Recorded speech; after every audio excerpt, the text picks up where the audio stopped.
Do you smell like onions? I sure do.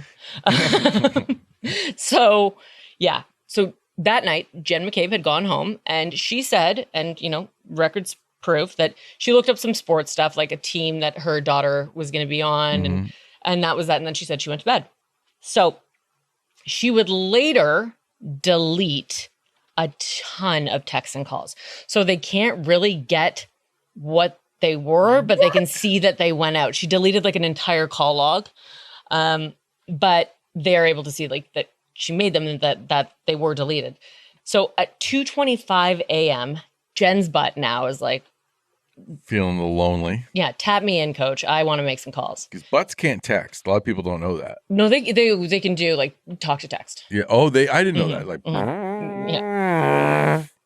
Wow, you're so good at that. Thank you. So we don't have a ton of information about the 2 calls that she made because she deleted the call log. We can just see that they were outgoing calls. She's probably like still talking to John, like texting him, like, you didn't come? I like to think that it was like Jim Carrey when he speaks out of his butt in Ace Ventura. Those are when the butt dials. Excuse me.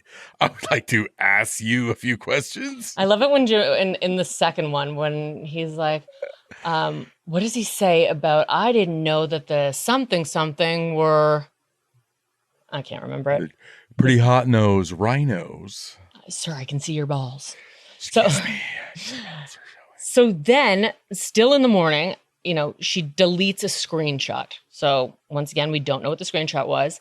But at 2:27, and anybody who knows anything about this case knows about the infamous Google search of Haas long to die in the cold. Sorry, Haas long to die in cold. Haas was clearly misspelled. It was supposed to be how long to die in cold. Oh my God. And that is registering that it was Googled at 2:27 a.m. From Jen McCabe. Now listen though, before you start writing things down, listen. A lot of people looked at this as like a slam dunk. If Jen Googled this at 2:27 and John had not been found, then for sure she knows he's out there. Yes. But I don't think it's that simple. Well. So Celebrite is a forensic phone analysis company. And in court, an expert testified that it's only the Google browser that registers the time. So at 2:27, basically what that means is if Jen McCabe pulled up her browser and typed in something about her kid's basketball team, and then she just minimized the browser and turned her phone off, then at 6 something when they found John, if she just opened up, say, Safari or Google or whatever, and that old browser was still up with that basketball information on it, and just in the search bar, she wrote, how long to die in cold, it would still register at 2:27 because that's when the browser was initially initiated. So what, they're saying that she was just curious after they found him?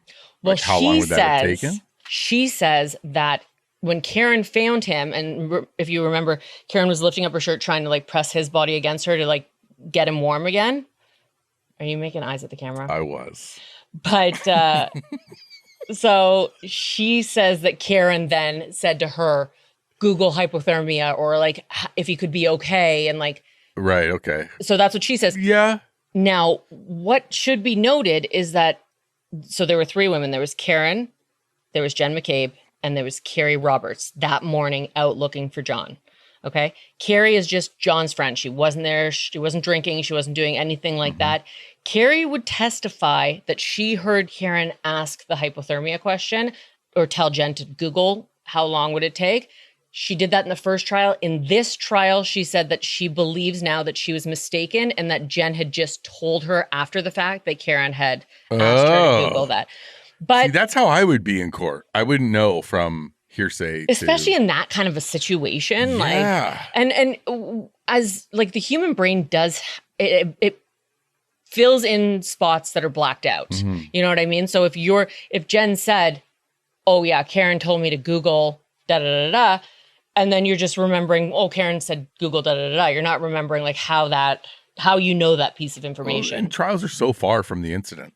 So far. Right? So you know, yes. And then you're going over testimony and before also, the trial, trying to relive things. Also in that moment, it's one of the most traumatic moments of your life. Yeah. Forgetting about that part. Yeah. But I do have to say that like as much as the Free Karen Read people want it to be that she Googled this at 2:27. So it was like whatever 6 o'clock and some minutes, and then like the next minute after, like so 6 something, she then Googled like something along the same lines, and then the next minute after that, then Googled something along the same lines again. So it does seem more likely that those 3 text messages were done in the same time frame than that she Googled that at 2:27 and then Googled 2 things consecutively. Right. That sounded a lot like that. Mm-hmm. But also celebrate what the fuck is happening, because like haven't we like Are really we beyond convicted this? a ton of people because of like timelines based on cell phone stuff? I had no idea you delete. Like I figured if I deleted my phone right now and you know they thought I texted somebody about killing them, like I would think you'd be able to get it. It's literally like 101. Yeah. One of who was it? Somebody who she was Googling. Oh God, it was Martha Chris Stewart Jenner. Watts's mistress Oh. was Googling, can the police pull up deleted text messages? And they pulled that up. I guess so. To answer your question from 18 months ago, yes. They're like, you don't have to go to Reddit. We can tell you. Yeah, we have it right The here. answer actually. is, you betcha. Yeah, That, basic. doesn't that sound like Massachusetts? You betcha. Like Minnesota. Oh, Okay. you betcha. Fair enough. Fair enough. Oh, don't you know? I'm just insulting all sorts of states. That's wild. So yeah, you know, to me that is like, they were like, well, this is the nail in the coffin. And when they explained it, when Celebrate explained it, it just It also seems weird that we're just like Google's pulling the times in the browser. Why not like actually the Google search engine within the browser? Right? Like the actual search, not the website. You mean why not the search instead of the browser? Like being pulled up? Yeah, like that I seems think it's just like a giant flaw in presenting a timeline. they're like, well, if you're not like completely closing out of your browser every time you use it, then that's on you. Realistically, right now, if you pulled up my browsers, I probably have 32 of them open. Yeah, you're sick. Yeah, well, I'm a psychopath. You're a monster. So who knows? But it's definitely something that needs to be mentioned. But, you know, in saying that, there is actually a ton more actually validating information in Karen's favor. And don't worry, there's still more butt dials to come. Oh, really? So at first, let me tell you. So we've got Brian Albert, we got Brian Higgins, and I got another Brian for you. So this Brian is Brian Loughran. He is a contracted plow driver who was working the night of the 28th and the early morning of the 29th. He's grown up in this area and he's very familiar with the Alberts family. He was fully aware that Brian Albert was a police officer. And remember, at around this time, the phrase that we don't understand, they said that there was only enough snow on the ground to track a cat. So at 12:30, not a ton of snow. Mm-hmm. So when they call him Lucky, so we'll call him Lucky because there's so many Brians. So when Lucky was working this area, Brian Albert Street, it was about 2:30 in the morning. Okay. And so it's 2 hours after the track a cat thing. So how much snow can fall? You know what? That's hard to say because we live in Canada and you could fucking bury a house in a couple hours over here. Yeah. Given the circumstances. Like they pulled plows off the road last winter. That's wild. Yeah. So he said that he would pass the home multiple times that night. Lucky said that the lights that he had installed on his truck made it so that it illuminated a very, very far distance, making it easier for him to see when when the snow's pelting at you. He said that he could clearly see right to the Alberts door that evening, and he did not see a man on the front lawn. All right. So 45 minutes after this, he would then again pass the home for a second time. This time he would testify that it was snowing pretty hard. And he said on the ground would be about 2 to 3 inches, which to me is very significant because 2 to 3 inches is still not covering a 216-pound man. No, but that is enough to track a dog. Do you think? No, what about a rabbit? Oh, that's what he should have said. Or a raccoon. So, yeah, 2 to 3 inches. Like you can, if there's a body lying on a front lawn, especially But in the don't snow. downplay that too much. Like 2 to 3 inches, that is a pretty good size. Think about a 216-pound man, though, with 2 to 3 inches. Oh, You know what? You're making a dick reference. You know what, Lynn? I got it too late. How? You know what? You're never going to get it. Not with that attitude. All right? That's right. Cut off from all future offers. That's what you get. Size queen. No. Who knew the... Oh, my God. That's so funny. Who knew you're such a size queen? Do you think, like, I think it would make it more obvious if there's just, like, a plain white field, essentially, and then a man. Yes. With this much snow on it. Penis. Unless it would also depend, like, if the snow is melting when it hits the ground or if it's staying. Well, he says it's 2 to 3 inches staying on the ground at this point. And yeah. To me, that just makes it seem like there's a beautiful white canvas. The grass, and then you see a lumpy person. Yeah. Yeah.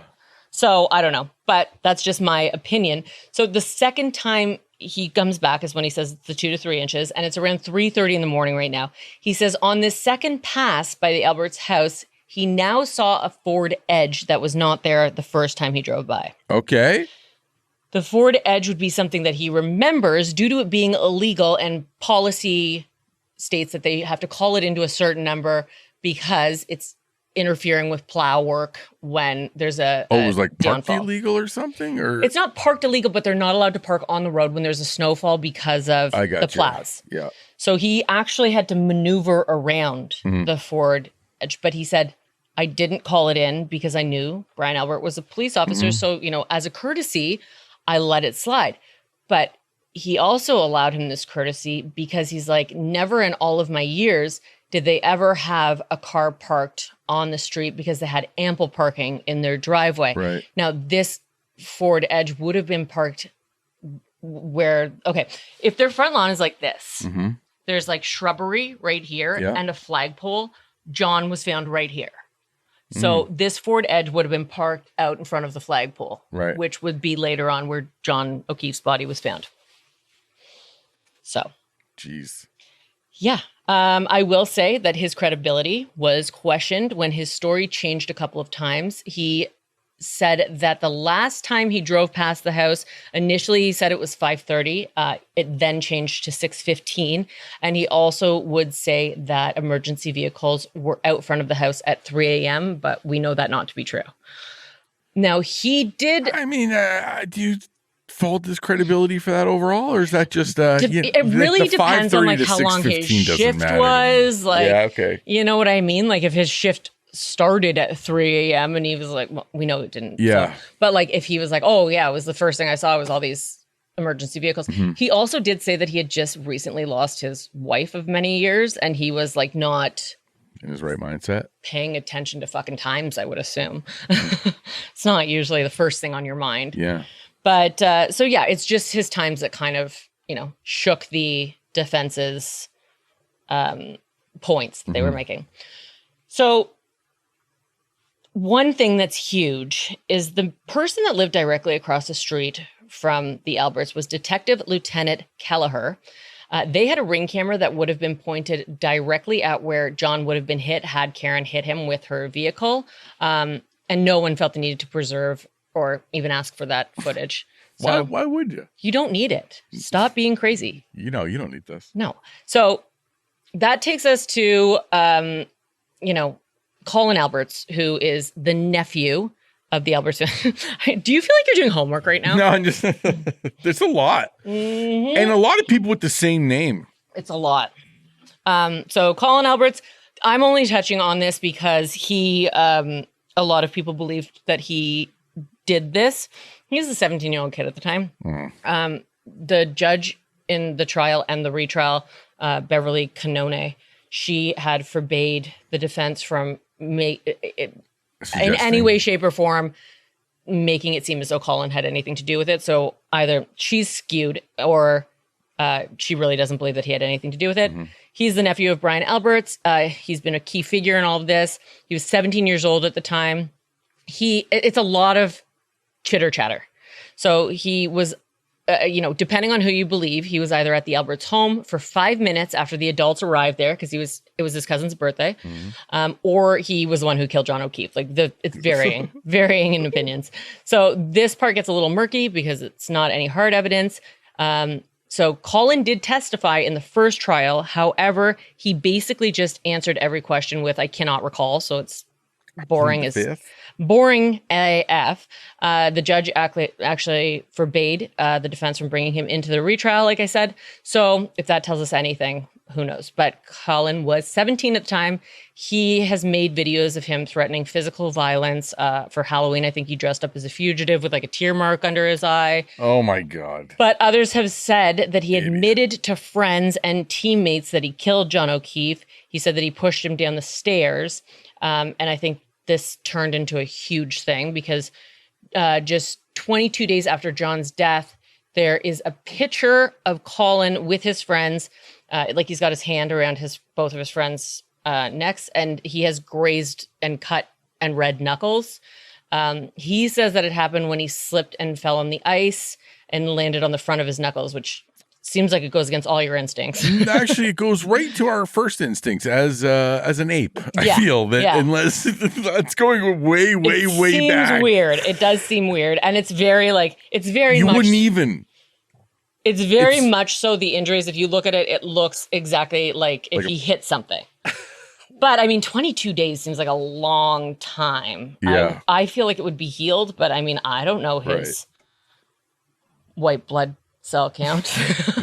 Hemoglobin's at. Can we get his white blood cell count in here? Quick question. Is this an overreach?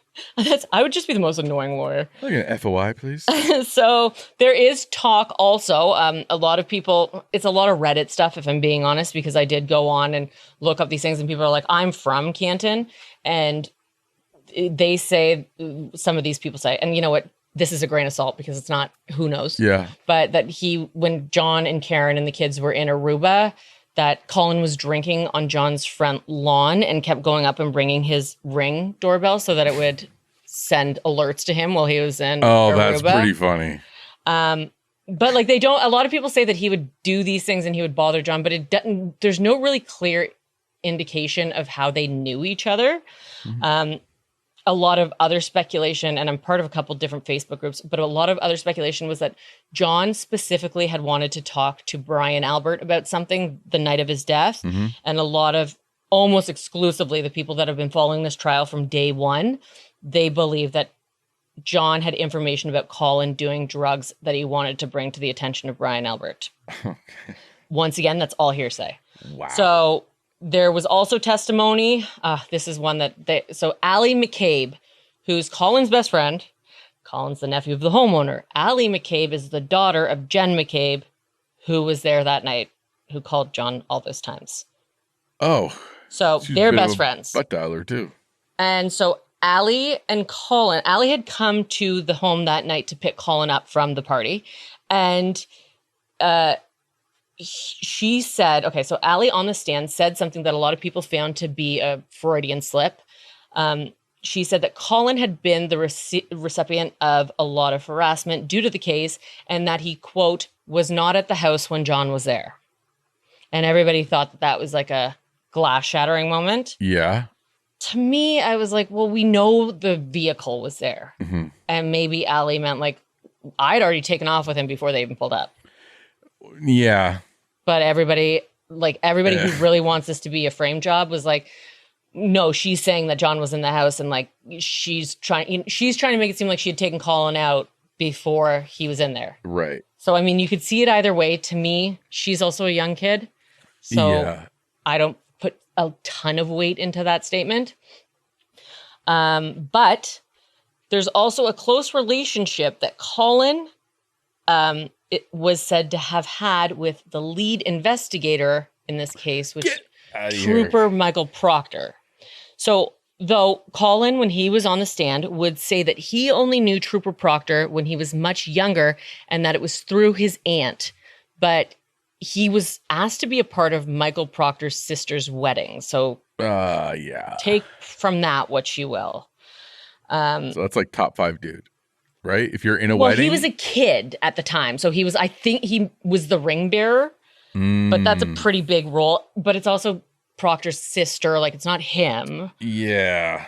And Colin was there on behalf of his aunt, he said. So it's like, who Kinda, knows? yeah. It is still like this whole fucking case So is much 6 degrees of Kevin I Bacon. I know. So let's get into the man, the myth, the legend himself, Michael Proctor. Let's do it.